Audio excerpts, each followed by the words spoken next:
Siz abituriyentlər, deməli sizə bugün şəkildə gördüyünüz vəsaitdən, kimya vəsaitindən 4-cü bloklara imtahanda düşə biləcək və miqçilərə, sertifikasiyacılara düşə biləcək sualın izahını vermək istəyirəm.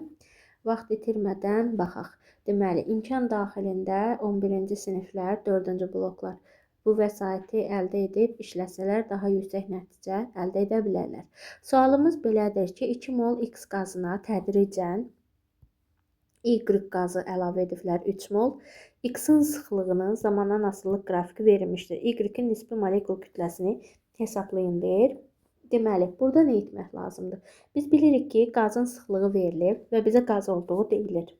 Əgər bizim qazımızın ρ bərabərdir sıxlığı 2 və qaz olduğuna görə həcmi 22,4-dür.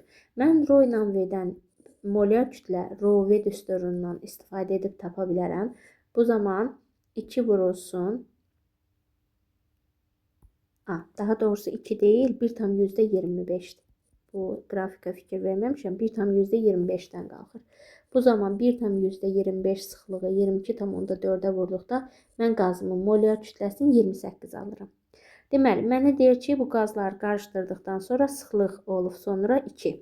Deməli, 2 bizim ümumi belə bir düsturumuz var. ρ bərabərdir M1 plus M2, yəni müxtəlif həcmli müxtəlif qazlar üçün sıxlığın tapılmasını edə bilərik bu düsturla. Gətirib yerinə qoysaq 2 bərabərdir. Mən bilirəm ki, bu qazın kütləsi nə qədərdir? 28-dir. Ondan 2 mol əlavə ediblər X qazından.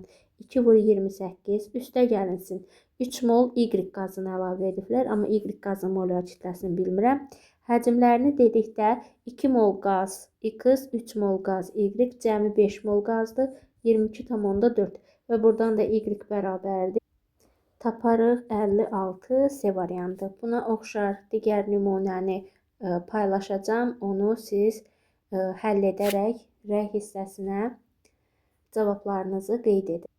Ekranda gördüyünüz bu sualı screenshot edərək ya videonu dayandıraraq həll edib cavablarınızı qeyd edin. Cavabın doğruluğunu mən şərh yazanlarda bildirəcəm.